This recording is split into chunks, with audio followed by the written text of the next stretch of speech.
Most people remember the laughs. Maybe you could play her father and I could play her lover. The chemistry. I wouldn't leave the country again without saying goodbye to you. I know you wouldn't. And the way Johnny Carson came alive the second certain women took their seats next to him on the show. So what happened to the women who made Johnny Carson's room feel different the second they walked in? Every one of them carried a story the cameras never captured. And one of those stories ended somewhere nobody expected, in a way that still hasn't been fully explained. Something about Farrah Fawcett made Johnny Carson stop being Johnny Carson. He was just a guy glad his friend showed up.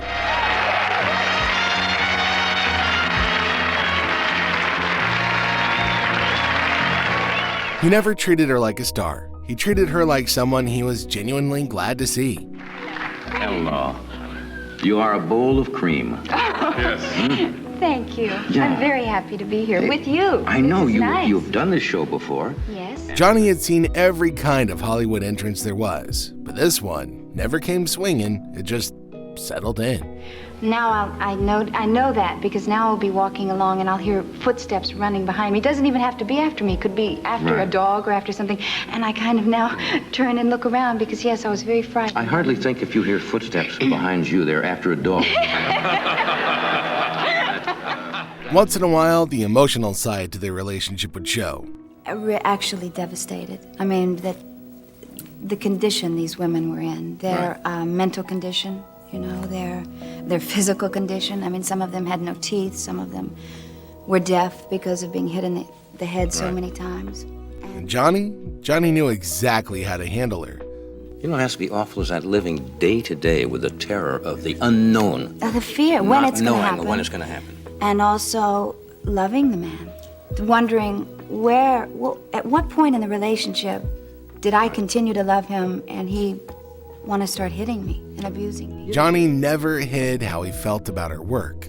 I must tell you, I saw it this morning. You sent me a copy. And I sat down, I said, well, maybe I'll just and I started to play it. And I sat there, and I sat, and I put the second reel on, and I watched it right to the end. I was absolutely enthralled. Ryan O'Neal was there that same night, and what he said about watching Farrah work made Johnny's earlier words hit even harder. No, it was hard for me watching Farrah make the burning bed, yes. Yeah. To watch Paul Lamatch slap the hell out of my girl. Yeah. With her, it always felt like Johnny wasn't just hosting, he was meeting her halfway. In 2006, Farrah Fawcett was diagnosed with anal cancer. When it spread to her liver, she did something almost no one at her level would have considered. She picked up a camera, or rather, she asked her closest friend, Alana Stewart, to pick one up and document everything. From the treatments in Germany to the hospital visits in LA. For many people, such moments would have been kept private, but she was just different. Even when Stewart hesitated during one particularly brutal episode, Farrah reminded her, this is what cancer is. She kept filming. The documentary, Farrah's Story, aired on NBC on May 15, 2009, and 9 million people watched. The audience came because she was famous. They stayed because she refused to make cancer look easier than it was. And then there was Ryan O'Neal. They'd been on and off for nearly 3 decades. He had proposed before, once using a cigar band, another time derailed by a flat tire on the way to church, but it never happened. In her final days, he proposed again, and she said yes. A priest arrived at St. John's Hospital to marry them. He administered the last rites instead. He held her hands as she took her last breath and reminded the world once again, there was never a day I didn't love her. We've been friends for many, many years, and every time you come on the show, you always come prepared, you come up with something original. I'm very grateful to you. Farrah made Johnny soften. Her next woman made him forget the cameras were on. Johnny Carson interviewed thousands of people and kept his cool for nearly all of them. Rachel Welch was a different story, and it was clear on the night she showed up to the show in 1968. I mean, she's gorgeous, but she's done motion pictures where her, you know what I'm trying to say, is Yeah, I know what you're trying to say. Then she said something that left Johnny struggling to keep his composure. Fled off to London, but I wouldn't leave the country again without saying goodbye to you. I know you wouldn't. Every time she leaves the country, she comes back goodbye here. to you. Says goodbye to me. Lots of girls have left the country after saying goodbye to me. More than a decade of being a guest on the show, yet every time the energy was never the same. There was just something about this combination that never got old.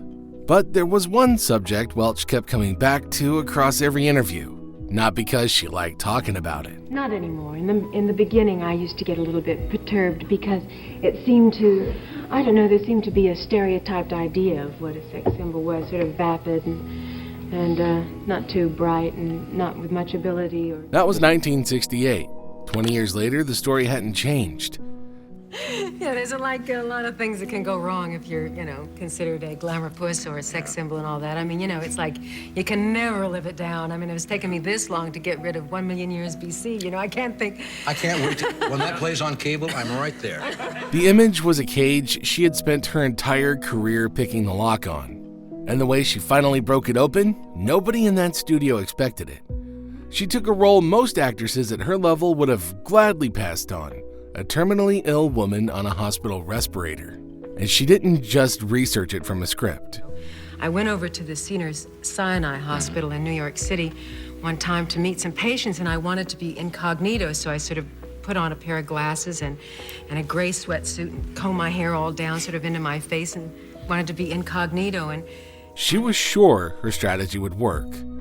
And this one guy who had ALS, which is the disease I was studying, which is terminal, and it's a paralyzing disease. That's the Lou Gehrig's, what they call it? Yeah, that's what they used to call Lou Gehrig's disease. And then something happened. This one guy just came rolling up to me in his wheelchair, and he said, "Hey, I know who you are. You're not kidding me." He says, "I know you're Raquel Welch." And he said, love to invite you up to my apartment to see my etchings." He said. She said he died before the cameras ever rolled, and she talked about him like she had lost an old friend. Welch kept working. From Broadway to a fitness empire, even a memoir at 81. Every few years, that curtain parted and she came back to the same desk and the same man. Somehow, he still knew exactly where to take the conversation. Rachel Welch died on February 15th, 2023. She was 82. For decades, the world saw the image first and everything else second, even as she spent years pushing back against it. What almost no one knew was that Rachel Welch had been living with Alzheimer's. She refused to let it become a story. No interview, no statement, no campaign. The same woman who had spent her life fighting to be more than her image chose, at the end, to disappear from it on her own terms. She chose silence until the last second. If you enjoy stories like this, subscribe. We bring you stories like this every single week. Subscribe now because our next one is already on the way. With Rachel, Johnny lost his composure. The next woman walked onto that stage and said the kind of thing nobody else would dare, and Johnny let her. On television, she played the calmest wife in America. On Johnny's stage, Suzanne Plachette was nothing like her. Are you going right to bed from here or what? I'd like to. Take a little nap. Yes, they look like pajamas. Wait a minute. I mean, I never can handle this right. How's that? Very chic pajamas. Something always gets caught where it shouldn't. Before the audience settled in, Johnny and her were already off somewhere unexpected.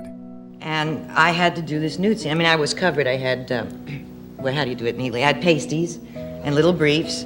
But when you're the only one out there in that costume and everybody's got a turtleneck and, boots and a saddle, and all of a sudden everybody has a light to hold and all the executives come down. Just checking, we want to make sure the budget is right. Do they really do that? And, oh, yeah, everybody. They're silly about it. And I was dying. And I will tell you... What was the scene? At this point, Johnny could have steered her somewhere else safer, but he never did. One and only. And then 2 weeks later, What were you wearing the pasties for? If only your back showed. 2 months later, she was right beside him again. She is one of the most outgoing, honest people I know. She's really a delight, and talented, too. And always has something to say, which helps when you're... Excuse me? Oh, there she is right now. She has something to say even when she's not on. Johnny had never even asked his first question. This is a test of my love for you.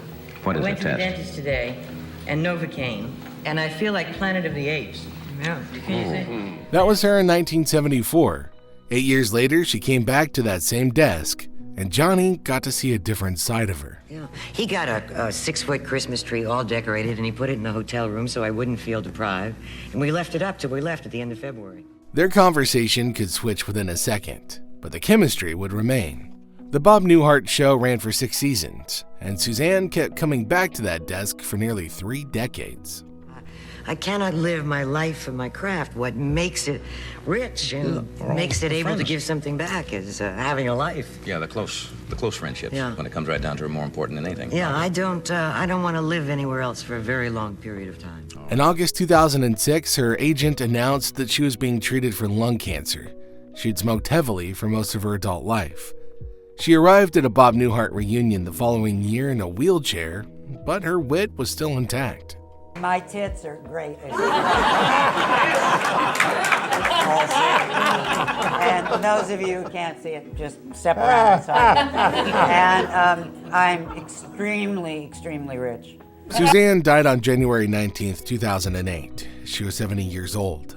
Her husband, Tom Poston, had died of the same cause 1 year before. She was the kind of guest that Johnny knew by heart. Our next woman caught his eye across a commissary, and that was all it took to put her on a show. The Tonight Show had a system. Prep the guest, brief Johnny, and let him control the room. Then one night in 1974, something different happened. Come on, gentlemen, please. It's a young lady's first appearance on the show. Quit acting like a bunch of deviants. She had been in Hollywood for exactly 1 week, and she had just walked into the hottest seat on television. Deviants. I was so paranoid that I was going to trip on that podium because I'm an ex-model, and I'm an ex-model because I twirled off the one runway. That's right, and you're never supposed to look down, are they, when you're walking along the runway? No, you walk straight ahead, but the reason that I'm an ex-model is because I fell off too many runways. She had written a book of poetry, and Johnny had read it that day. He asked her to read one, and she picked the one nobody expected from a woman who looked like that. There are rules for beautiful girls to abide by. You must notice other women, or you're a snob. And you must let their men alone, because every worthwhile man belongs to someone. So men stand back in deference to their wives, and women stand back to watch their husbands. And only the bores step forward to tell interminable tales. Johnny asked her something that had nothing to do with show business. You ever get lonely? No, I didn't mean that facetiously. Everybody gets lonely when you're in a crowd sometimes. Oh, sure. 8 years later, she was back. And once again, here is Suzanne Summers. Suzanne? Oh, yes. By 1982, she'd been on the show enough times that the nerves were long gone. Johnny was about to find out what came in their place. What did you get for Christmas? What did Alan get you for Christmas? I was going to ask you, I forgot. Give me a sweatshirt. Oh, come on. Come on. He doesn't like Christmas, so he gave me a sweatshirt. Then she asked what Johnny got for Christmas, and his answer somehow made the whole thing worse. What'd you get? I got a jacket, a nice warm jacket. That's exciting. Yeah, and an electric blanket. Yeah. Huh. Dual A little cold at controls. night? Dual control.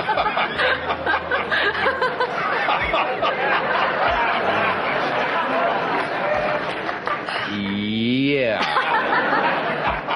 Well, it has been electric snowing. blanket. Well, you know, you can always use an extra electric blanket. Yeah. You never whether. And all of these, she had something to say to Johnny. And on this night, she finally said it. Oh, I know. Doing your show for the past 12 years, Right. I've really learned the art of ad-libbing from you, really. Thank you. Because there's no script here. This Right. is what happens. It's So, better to get out sometimes and just feel the audience and have a good time with it. Yeah. Summers never stopped. She kept showing up and writing. She went on to become one of the most outspoken voices in the country on health and aging, and made sure everyone had an opinion about her, one way or another. She also pushed for equal pay and equal footing, and it cost her the show we all knew her from, Three's Company. What followed was a much longer fight, one only a few knew about. For 23 years, she lived with breast cancer, managing it mostly in private. By the end, it had spread. On October 15th, 2023, Suzanne Summers died at her home in Palm Springs. She was 76. Her family had gathered to celebrate her 77th birthday the next day. They never got to. The next woman was even harder to read, but her story after the show is one nobody has ever been able to tell cleanly.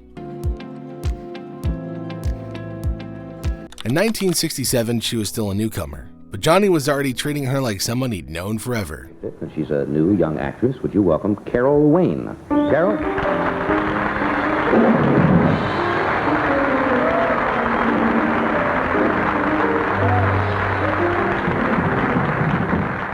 That was Carol Wayne's first appearance on the show, and from that moment on, the chemistry between her and Johnny was impossible to miss. Sure, guys, I have a lot of boyfriends. Yeah? Yeah. Well, what do you do when you go out on dates? Well, I go a lot to the movies, to dinner. Mm-hmm. But no serious romances at all? Oh, well, every romance is a serious romance, I think. Really? Sure. You're not married, though? No. Are you going to stay single while you pursue your career? Well, I would very much like to be a wife and a mother. I mean, that would really be a... By 1979, she'd been the matinee lady on Art Fern's Tea Time movie for over a decade, and Johnny still couldn't keep a straight face around her. And I said, that's it. He said, good, because with your voice, you will always play the parts of idiots. I said, uh-huh. He said, everybody has two voices, and you've chosen not to develop your other voice. You are a body of a woman with the voice of a child. He said, and only your analyst would know why that's true. And I said, oh, I don't have one of those either. He said, aha, that's the other voice. In 1984, Carol walked off Johnny's stage, and nobody knew they had just watched her final appearance. 1 year later to the day, she was dead. What happened next is where the story gets complicated. On January 13th, 1985, exactly 1 year after her final appearance on Johnny's stage, Carol drowned off the coast of Manzillo, Mexico. She was 42. She had never learned to swim. The man traveling with her was Edward Durston. He was reportedly the last person to see her alive. 16 years earlier, he had also been present in the final hours of Diane Linkletter, a young woman who died after falling from the 6th floor window. 2 deaths, 2 women. The same man connected to both final chapters. Officially, the cases were unrelated. Carol's death was ruled accidental. No charges were ever filed. Johnny never mentioned her death on the show, but on the show, something changed. The Art Fern Tea Time movie sketches, the ones Carol had helped turn into a Tonight Show fixture, went silent. For most of 1985, Johnny kept the sketch off the air. The matinee lady's seat stayed empty. This was Carol Wayne, the way Johnny remembered her. It's nice to see you again. Thank you. Really. Hope you come back with us again soon. Of course I will. All right. And Bert, thanks for dropping. Thank you, Johnny. 5 women Johnny adored. 5 stories Johnny never told you himself. Now you've heard them.